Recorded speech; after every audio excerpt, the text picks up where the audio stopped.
السلام عليكم ورحمة الله وبركاته.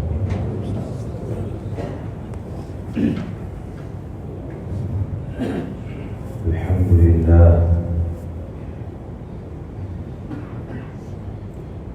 الحمد لله رب العالمين. أشهد أن لا إله إلا الله وحده لا شريك له، وأشهد أن سيدنا ومولانا محمدا عبده ورسوله.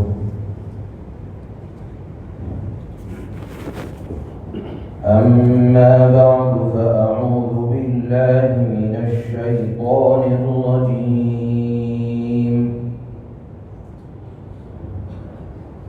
بسم الله الرحمن الرحيم.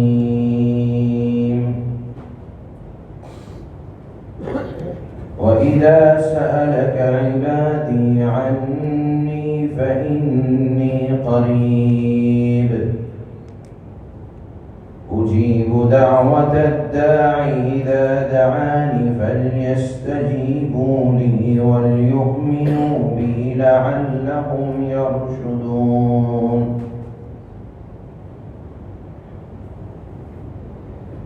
وقال النبي صلى الله عليه وسلم: من صام رمضان ثم أتبعه ستا من شوال كان كصيام الدهر، أو كما قال رسول الله صلى الله عليه وسلم: صدق الله العظيم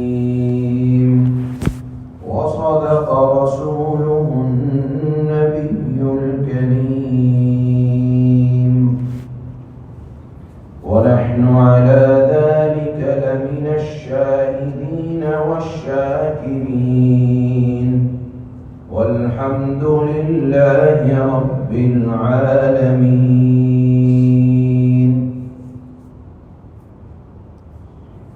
میرے محترم بزرگوں، ہم اور آپ اس وقت جس مہینے کے اندر، اسلامی جس مہینے کے اندر موجود ہیں، اس کو شوال کا مہینہ کہا جاتا ہے۔ شوال کا مہینہ رمضان کے بعد آیا تو اس لیے نہیں آیا ہے کہ عبادت اس میں چھوڑ دی جائے۔ یہ مہینہ اللہ نے اس لیے نہیں دیا کہ رمضان گزر گیا تو نعوذ باللہ، ایسا نہیں ہے کہ اللہ بھی رخصت ہو گیا یا اللہ کی عبادات بھی رخصت ہو گئی۔ یہ ہماری کمزوری اور ایمانی کمزوری ہے کہ جس جذبے کا اظہار رمضان میں ہوتا ہے، ایسا محسوس ہوتا ہے کہ ہم اور آپ یہ سمجھتے ہیں کہ نعوذ باللہ، العیاذ باللہ، اللہ بھی کہیں رخصت ہو گئے، نعوذ باللہ۔ جبکہ جہاں قرآن میں اللہ نے رمضان کے روزوں کا ذکر فرمایا تو جہاں یہ موضوع ختم ہو رہا ہے وہاں ایک آیت اللہ پاک نے ذکر فرمائی، کیا؟ وَإِذَا سَأَلَكَ عِبَادِي عَنِّي فَإِنِّي قَرِيبٌ۔ پہلے اللہ نے روزوں کے احکام بیان فرمائے،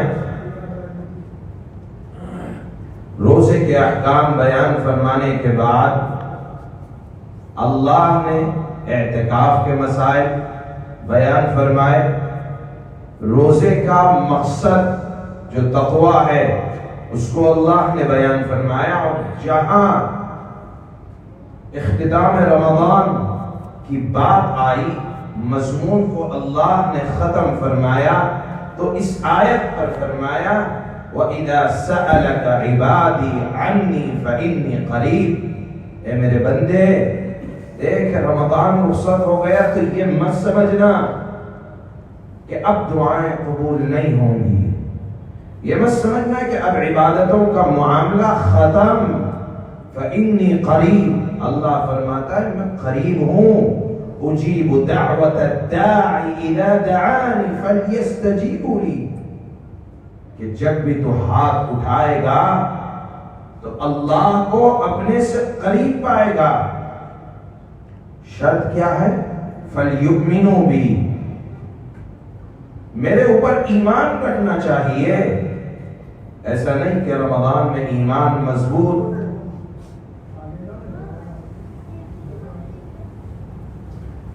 ایسا نہیں کہ رمضان میں تو ایمان کے اندر ترقی یقیناً یہ اللہ کی رحمت کا اثر ہے، لیکن رمضان کے بعد ختم، یہ اللہ کی رحمت کا مذاق ہے۔ اللہ نے فرمایا مجھے اپنے سے قریب پاؤ گے جب بھی ہاتھ اٹھاؤ گے۔ لہذا اللہ کے نبی صلی اللہ علیہ وسلم نے ارشاد فرمایا کہ دیکھو من صام رمضان ایمانا ثم اتبعه ستا من شوال كان كصيام الدهر، جس نے رمضان المبارک کے روزے رکھے اور عید الفطر کے بعد اتبع کے معنی آتے ہیں پیچھے لانا، ثم اتبعه ستا من شوال، عید الفطر کے بعد رمضان کے بعد 6 روزے اس نے رکھے تو کیا؟ کان کصیام الدہر، وہ ایسا ہے جیسے اس نے پورے سال کے روزے رکھے ہوں، ایک لمبے وقت تک اس نے روزے رکھے ہوں۔ علماء نے پھر اس حدیث کی توجیہ بھی فرمائی، وضاحت بھی فرمایا کہ دیکھو اللہ کے ہاں جو بھاؤ بڑھا رہتا ہے وہ سارے سال بھی اللہ کی رحمت برستی رہتی ہے، اور اس کو ثابت کیا اس اعتبار سے کہ اللہ کے نبی نے فرمایا کہ جس نے 36 روزے رکھے، یعنی رمضان کے 30، چاہے رمضان 29 کا ہو یا 30 کا ہو، اللہ کی رحمت دیکھیے کہ پورے 30 روزوں کا اللہ ثواب عطا فرماتے ہیں۔ جیسے اس سال ہم نے 30 روزے رکھے لیکن کبھی رمضان 29 کا بھی ہوتا ہے، تو اللہ نے فرمایا کہ دیکھو رسول اللہ فرماتے ہیں کہ رمضان کا مہینہ اللہ ثواب کے اعتبار سے کم نہیں فرماتے ہیں، لا ينقضان الشعبان، یعنی مہینہ کم نہیں ہوتا ہے مہینے کا ثواب۔ تو اگر کسی نے 30 روزے رکھے اور 1 روزے کا ثواب کم سے کم ادنا درجے میں اللہ 10 کے برابر عطا فرماتا ہے، تو اگر ہم ضرب دیں گے تو 30 روزوں کا ثواب 300 روزوں کے برابر بنتا ہے، اور رمضان کے بعد جس نے 6 روزے رکھے تو 6 کو اگر 10 سے ضرب دیا جائے تو 60 بنتا ہے۔ اس اعتبار سے اگر رمضان کے روزوں کے بعد، عید الفطر کے بعد شوال میں کسی نے روزے رکھے تو وہ ایسا ہے جسے پورے سال یعنی 360 دن روزہ رکھنے والا ہو۔ یہ کام کوئی مشکل نہیں ہے، ہم اور آپ، ہماری اور آپ کی تو ابھی عادت بنی ہوئی ہے، عادت بھی رخصت نہیں ہوئی، لہذا یہ سمجھنا کہ اللہ کی رحمت کے دروازے بند ہو گئے یا اب شیطان آزاد ہو گیا ہے تو جو چاہیں کرے، نہیں، جو اللہ رمضان میں تھا شوال میں بھی ہے، رہے گا، اس کی نافرمانی جیسے پہلے گناہ تھی اب بھی گناہ ہے اور نافرمانی گناہ رہے گی۔ ایک دوسری حدیث میں آتا ہے اللہ کے نبی نے فرمایا کہ دیکھو اگر کوئی رمضان کے بعد 6 روزے رکھے تو وہ ایسا ہے کَيَوْمٍ وَلَدَتْهُ أُمُّهُ، جیسے اس کی ماں نے اس کو آج ہی جنا ہو۔ اب یہ 6 روزے رکھنا کیسے ہے؟ تو علماء نے سہولت کے طور پر فرمایا کہ کہ بہتر یہ ہے کہ رمضان عید الفطر کے بعد لگاتار رکھ لیے جائیں تاکہ بوجھ محسوس نہ ہو، تکلیف زیادہ نہ ہو، اور عادت چونکہ بنی ہوئی ہے نکل جائے گی بات۔ لیکن اگر چونکہ ستم من شوال کے الفاظ ہیں، شوال کے مہینے میں بھی کبھی بھی اگر رکھ لیا جائے تو اللہ کی طرف سے پورے سال روزے رکھنے کا ثواب ملتا ہے، اور ساتھ میں یہ اعلان بھی ہوتا ہے کہ تم گناہ سے ایسے پاک و صاف ہو گئے جیسے آج ہی اپنی ماں کے پیٹ سے جنے گئے ہو۔ تو ان احادیث سے معلوم یہ ہوا کہ اللہ کی رحمت برستی ہے اور پورے سال برستی ہے، اور کس طرح برستی ہے کہ ایک عبادت ہم نے ابھی مکمل کی، مثال کے طور پر رمضان کی، تو اللہ نے دوسری عبادت کا سلسلہ شروع کر دیا، کیا کہ اب حج کی تیاری، حج کے جو 4 مہینے ہیں اس میں سے جو شروعات ہو جاتی ہے اشہر حج، وہ شوال سے شروعات ہو جاتی ہے کہ شوال کا مہینہ بھی اشہر حج کے اندر شمار کیا گیا ہے کہ یہ مہینہ بھی حج کے مہینوں میں سے ہے۔ اگر کوئی اس کے اندر حج کا احرام باندھ کر جائے تو اس کا حج سمجھا جائے گا۔ بہرحال تو آدمی عبادات سے کبھی خالی نہیں ہوتا ہے، یا آدمی اپنے آپ کو سمجھ لے کہ عبادتوں کا تعلق صرف رمضان سے تھا، یہ بھول ہے۔ اللہ نے رمضان تو ہمیں اور آپ کو اس لیے عطا فرمایا تھا کہ تقویٰ کے کورس کرو، کورس کے بعد، تمہاری ٹریننگ کے بعد، اپنے اوقات کو منظم کرنے کے بعد یہ دیکھو کہ جو روزے کا مقصد تھا وہ حل ہوا یا نہیں ہوا۔ روزے کا مقصد تھا کہ خوف خدا پیدا ہو جائے، روزے کا مقصد تھا کہ تقویٰ حاصل ہو جائے۔ متقی کون ہوتے ہیں؟ اس کو اللہ نے قرآن میں بیان فرمایا کہ دیکھو متقیوں کے کچھ اوصاف ہیں۔ کیا کہ متقیوں کے اوصاف یہ ہیں الذین یقولون ربنا اننا آمنا فاغفر لنا ذنوبنا وقنا عذاب النار الصابرین والصادقین۔ چند اوصاف بیان کیے، متقیوں کی پہلی صفت یہ بیان کی، یعنی جو روزے کا مقصد تھا، حاصل مقصد وہ یہ تھا کہ تقویٰ حاصل ہو جائے۔ تقویٰ کیسے معلوم ہوگا؟ کہ آدمی ہر وقت اللہ سے گناہوں کا استغفار، رجوع الی اللہ اس کے اندر پیدا ہو، اور دوسری بات کہ اس کے اندر یہ چند اوصاف ہیں جو ابھی بیان کیے جائیں گے۔ مثال کے طور پر متقیوں کے اوصاف بیان کیے گئے، الصابرین والصادقین والقانتین والمنفقین والمستغفرین بالاسحار۔ کہ اگر تم یہ جاننا چاہتے ہو کہ روزے کا مقصد حل ہوا تو یا نہیں حل ہوا تو اپنے اندر اپنے آپ کو ٹٹولو۔ کس طرح کہ دیکھو یہ اوصاف پیدا ہوئے۔ پہلا وصف ہے الصابرین، کہ تم صبر کرنے والوں میں آئے تمہارا شمار ہوا یا نہیں ہوا۔ ہم اور آپ افسوس کے ساتھ کہیں صبر کا مفہوم نہیں جانتے ہیں۔ ہم سب صبر سمجھتے ہیں کہ اس کو کہا جاتا ہے کوئی تکلیف پہنچ گئی، کوئی کانٹا چھپ گیا، کسی نے کوئی غلط بات کہہ دی، دل کو افسوس ہو گیا، ہم اس پر خاموش ہو جائیں یا اللہ کا فیصلہ سمجھ کر تسلیم کر لیں۔ ہم سمجھتے ہیں کہ بس صبر یہی ہے۔ یہ ہمارا دھوکہ ہے۔ صبر کی قسموں میں سے ایک قسم ہے یہ صرف، اور یہ سب سے ادنا گھٹیا درجے کی قسم ہے۔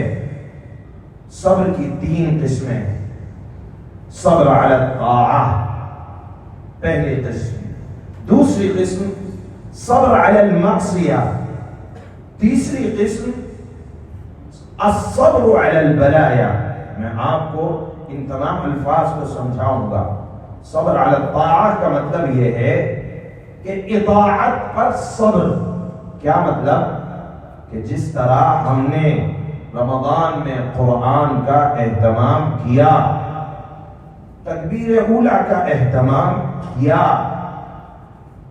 جس طرح ہم نے غریبوں میں خرچ کرنے کا اہتمام کیا، اب یہ سلسلہ ختم نہیں ہونا چاہیے۔ الصبر علی الطاعہ، اطاعت پر صبر کرتے رہو، برابر اس کو قائم رکھو، اس عادت کو ختم نہ ہونے دو۔ اس کا ثواب الصبر علی الطاعہ، یعنی طاعت پر صبر، نیکیوں پر صبر، نیکیوں پر جمانا، اس کا ثواب احادیث میں جو بیان کیا گیا ہے وہ 900 درجے اس کا ثواب اللہ کی طرف سے بیان کیا گیا ہے۔ رسول اللہ نے حدیث میں بیان کیا۔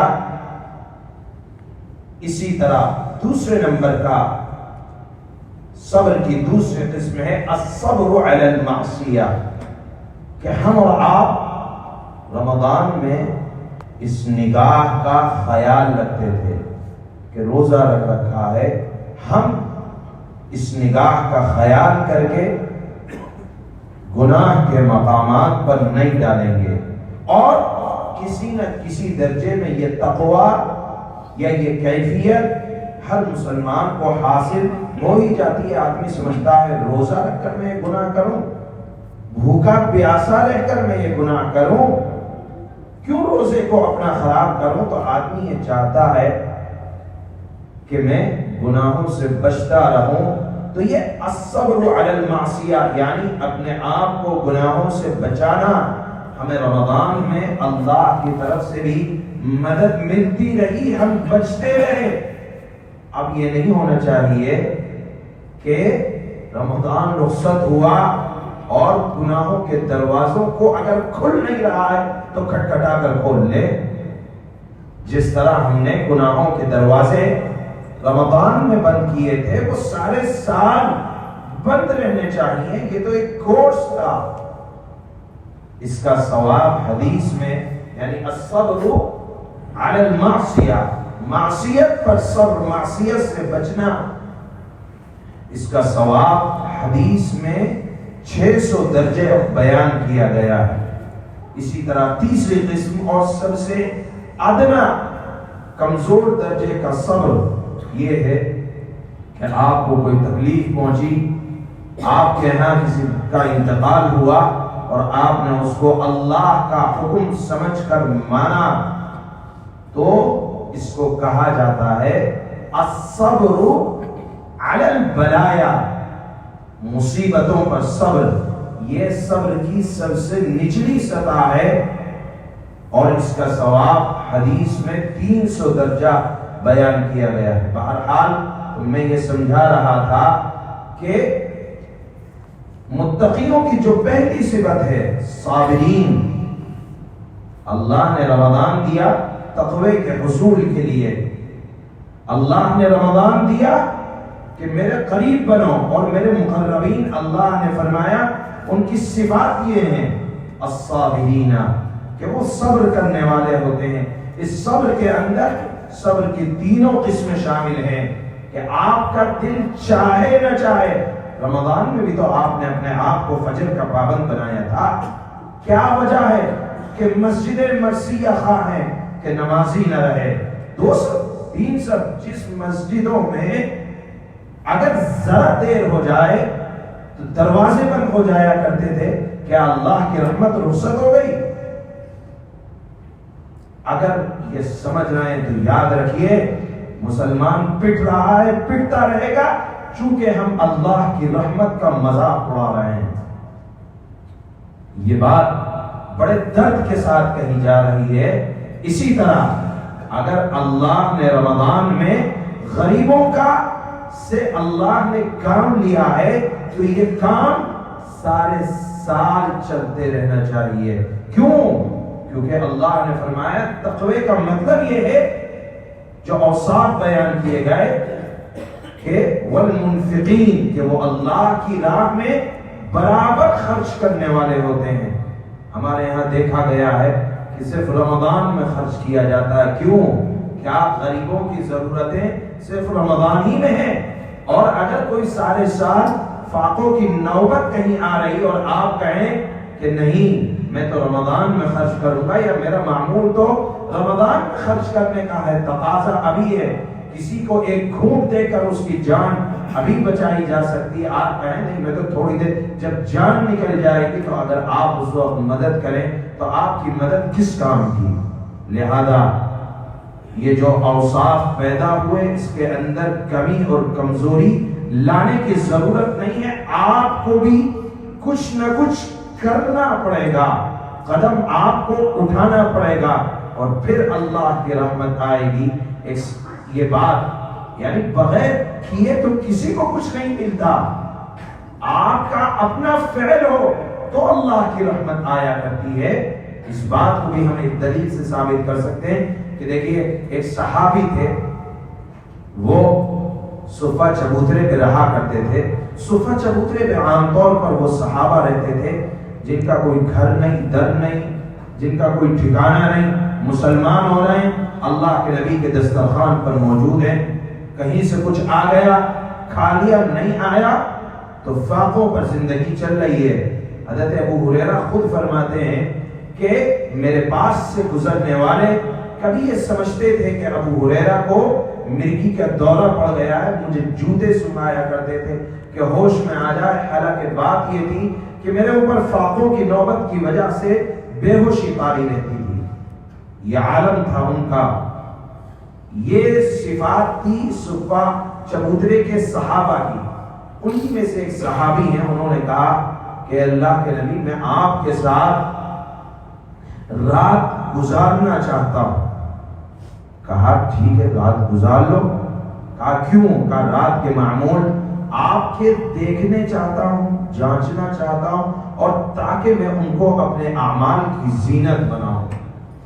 اللہ کے نبی نے فرمایا کہ ٹھیک ہے، آپ کی خدمت میں رات میں رک گئے آپ کے ساتھ، اور بار بار اٹھ کر دیکھ رہے ہیں۔ دیکھیے دن کی خدمت کرنا کسی کے لیے بھی بہت آسان ہوتا ہے، لیکن رات کی خدمت کے رات میں آپ کو بھی نیند آئے گی، ان کو بھی نیند آئے گی، اور خدمت کرنے کا مطلب یہ ہوتا ہے کہ آپ دیکھیں کہ اس وقت تقاضا کیا ہے۔ تو وہ صحابی تھے، جان چھڑکنے والے تھے، بار بار ان کی نگاہ رسول اللہ پر کہ اب کیا تقاضا ہے۔ چنانچہ جیسے ہی تہجد کا وقت ہوا، انہوں نے دیکھا کہ اللہ کے نبی اٹھنے جا رہے ہیں، فوراً لا کر پانی کا لوٹا رکھ دیا، آپ نے وضو فرمایا۔ ظاہر سی بات ہے کہ جب کوئی ایسے وقت میں خدمت کرے کہ جب آدمی کا دل خوش ہو جائے تو چاہتا ہے دل کہ دعا دی جائے۔ دیکھیے ہمارے ہاں ایک معمول ہے، دعا جب کسی عالم سے ملتے ہیں کہتے ہیں دعا کرنا، یا آپ ہمارے لیے دعا کرا دیجئے۔ دعا تو لینے کی چیز ہوتی ہے، کہہ کر دعا لی تو کیا لیا؟ اللہ کے نبی صلی اللہ علیہ وسلم نے فرمایا کہ دیکھو تم نے مجھے پانی لے کر پانی دیا، میرا دل یہ چاہتا ہے کہ میں تمہارے لیے دعا کروں اور تم مجھ سے دعا لو۔ بہت بڑی بات ہے، ہم نہیں سمجھتے ہیں، ہم کہتے ہیں دعا، اعمال ایسے کرو کہ کسی کے دل سے آپ کے لیے دعا نکلے۔ ان صحابی نے رات کو تہجد کے وقت آپ کو پانی لا کر دیا، آپ کے دل سے دعا نکلی، لیکن آپ نے پوچھا کہ بتاؤ کیا لینا چاہتے ہو، میں تمہیں اس وقت کیا دوں؟ ظاہر سی بات ہے دعا دینے والے رسول اللہ، دعا لینے والے صحابی، اور دعا کا وقت تہجد کا وقت، اور کون سا وقت؟ جب آپ کو وضو کا پانی دیا جا رہا ہے، گویا کہ اس وقت اللہ کی کامل رحمت رسول اللہ کی طرف بھی متوجہ ہے، صحابی کی طرف بھی متوجہ ہے۔ کہا مانگو کیا مانگتے ہو؟ کہا اسألک مرافقتک فی الجنہ، اے اللہ کے نبی روکھی سوکھی دنیا میں گزر گئی، میں صفے والا ہوں، چبوترے والا ہوں، کبھی ملا کبھی نہیں ملا مجھے، لیکن آپ کا دیدار برابر ملا، یہ میرے سکون کا ذریعہ تھا۔ اے اللہ کے نبی معلوم نہیں کب یہ سانس اٹک جائے اور بات ختم ہو جائے، اے اللہ کے نبی میں یہ چاہتا ہوں اسألک مرافقتک فی الجنہ، آپ کے ساتھ مجھے جنت میں رہنا نصیب ہو جائے، یعنی دنیا میں بھی رہوں اور جب یہ آنکھ بند ہو جائے اور جنت یا جنت میں جانا ہو تو مجھے آپ کا ساتھ ملے۔ اس کو کہا جاتا ہے عشق، اس کو کہا جاتا ہے محبت، کہ دنیا میں بھی آپ کے ساتھ اور جنت میں بھی آپ کے ساتھ، کہ اگر دنیا میں آپ کے ساتھ رہے اور جنت میں آپ کا ساتھ نہ نصیب ہوا تو دل میں آرزو رہے گی کہ جس عاشق کے لیے ساری زندگی اپنی زندگی کو وقف کیا اور جنت میں نہیں ملے، ساتھ نہیں ہوا، تو دل کے اندر احساس رہے گا۔ اللہ کے نبی نے یہ نہیں کہا کہ ہاتھ اٹھاؤ دعا کرتا ہوں، حالانکہ خدمت کی، ساری رات دیکھتے رہے، صفہ والے ہیں، تہجد کا وقت ہے، آپ نے فرمایا اعنی علی بکثرۃ السجود، اے میرے دوست تو میری مدد کر، یعنی میں بھی تجھے اپنے ساتھ اگر رکھنا چاہوں تو نہیں رکھ سکتا، ہاں تو اپنی ذات پر مدد کر، میری بھی مدد کر، اپنی بھی مدد کر، کیا کہ سجدوں کی کثرت کر کے۔ سجدوں کی کثرت کا کیا مطلب ہے؟ سجدوں کی کثرت کا صرف یہ مطلب نہیں ہے کہ فرض نمازیں پڑھ لی جائے، ہمارے ہاں تو فرض میں کمزوری ہے، جبکہ علماء نے لکھا ہے کہ فرض یہ تو اللہ کی ذات کا حق ہے، اور نوافل یعنی جو نوافل نماز ہم اور آپ پڑھتے ہیں یہ اللہ کی محبت کا حق ہے۔ اگر فرض نہیں پڑھیں گے تو گویا کہ اللہ کی ذات کا جو حق ہے اس میں کمی کوتاہی کر رہے ہیں۔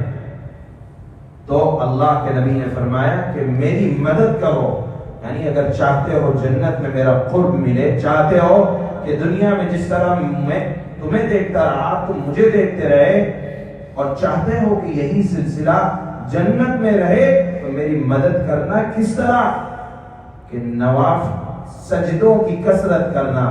سجدوں کی کثرت کا مطلب یہ ہے کہ فرائض کو ادا کرنے کے ساتھ ساتھ نوافل کی بھی کثرت رہے۔ ایسا نہیں کہ اوابین صرف رمضان کا حصہ ہے، اشراق صرف رمضان کا حصہ ہے، فرائض صرف رمضان کا ہے، نہیں، ساری زندگی سجدوں کی کثرت کرو گے تو تمہیں جنت میں میرا قرب ملے گا، اللہ مجھے ساتھ عطا فرمائیں گے۔ بہت بڑی بات ہے، ایک تو اللہ کے نبی کا ساتھ مل جائے، دوسری بات یہاں آیت میں غور کرنے کی یہ ہے کہ جس واقعے کو ہم نے یہاں بیان کیا اس کا مقصد یہ ہے کہ اللہ کے نبی نے یہ نہیں فرما دیا کہ ہاتھ اٹھاؤ دعا کرتا ہوں، بلکہ فرمایا کہ کچھ تم کو کرنا پڑے گا، کوئی کام قدم تمہیں اٹھانا پڑے گا، مدد اللہ کی طرف سے آئے گی۔ ہم اور آپ قدم اٹھائیں نا، کوشش کریں نا، اور پھر کہیں کہ اللہ کی رحمت آ جائے تو یہ ہمارا دھوکہ ہے۔ اللہ کے نبی نے بھی فرمایا کہ دیکھو میری مدد کرو، کہ میں دعا کروں گا، اللہ تمہیں میرا ساتھ دے گا، لیکن کچھ کوشش تمہیں کرنی پڑے گی کہ تمہیں سجدوں کی کثرت کرنی پڑے گی، تو میرا بھی قرب ملے گا اور اللہ کا بھی قرب ملے گا۔ اور ایک آیت سجدہ ہے جو سورہ اقرا کی ہے، آپ جائیں اور پڑھیں، دیکھ سکتے ہیں کہ اللہ نے فرمایا سجدہ کرو میرے قریب آ جاؤ۔ اور جو میں نے آیت پڑھی تھی شروع میں خطبے کے بعد، اس میں اللہ نے فرمایا تھا اے بندو جب بھی تم اللہ سے مانگو گے تو اللہ کو اپنے سے قریب پاؤ گے۔ بہرحال یہ رمضان اللہ نے ہمیں اور آپ کو اس لیے عطا فرمایا تھا کہ ایک کورس تھا، وہ کورس یہ تھا کہ دل کے اندر خوف خدا پیدا ہو جائے۔ خوف خدا پیدا ہونے کی چند علامات، کہ جس میں سب سے پہلی علامت یہ ہے کہ آدمی صابرین میں سے ہو۔ صابرین کا مطلب کہ جو اطاعت اور فرمانبرداری ہماری رمضان میں تھی رمضان کے بعد بھی رہے، جو گناہ سے بچنے کی کوشش رمضان میں تھی رمضان کے بعد بھی رہے، اسی طرح جو عبادات کا معمول رمضان میں تھا، خرچ کرنے کا معمول جو رمضان میں تھا، وہ سارے سال رہنا چاہیے، اور اسی طرح جو تہجد کا معمول متقیوں کی علامت اللہ نے یہ بھی بیان فرمائی، والمستغفرین بالاسحار، تہجد پڑھتے ہیں، تہجد پڑھنے کے بعد استغفار کرتے ہیں. تو استغفار کی کثرت یہ سارے سال رہنی چاہیے، تو پھر اللہ کا بھی قرب ملے گا، رسول اللہ کا بھی قرب ملے گا، رسول اللہ کا ساتھ بھی ملے گا. اسی طرح اس شوال کے مہینے کے متعلق کہ یہ مہینہ بھی حج کے مہینوں میں سے ایک مہینہ ہے اور عبادت والا مہینہ ہے. لہذا میں نے بتایا تھا شروع میں کہ جس نے بھی اس مہینے کے اندر 6 روزے رکھ لیے تو اس کو اللہ پاک رمضان کے روزے رکھنے کے ساتھ عید الفطر کے بعد پورے مہینے میں اگر 6 روزے رکھ لیے تو اللہ کی طرف سے سارے سال اس کو روزہ رکھنے کا ثواب اللہ عطا فرماتے ہیں، کیونکہ اس طرح سے 36 روزے ہو جاتے ہیں اور ایک روزے کا ثواب 10 گنا کے برابر. تو اس طرح اگر ہم 36 کو 10 کے ساتھ ضرب دیں گے تو 360 ہوتا ہے. لہذا اس کا بھی اہتمام کریں کہ کوشش کریں کہ جو کچھ اللہ نے روزے رکھنے کی عادت رکھی ہے اللہ پاک اس مہینے میں بھی 6 روزے رکھنے کی توفیق دے دے تو اللہ کی طرف سے ہم گناہوں سے ایسے پاک و صاف ہو جائیں گے. رسول اللہ نے فرمایا جیسے آج ہی اپنی ماں کے پیٹ سے جنے گئے ہو.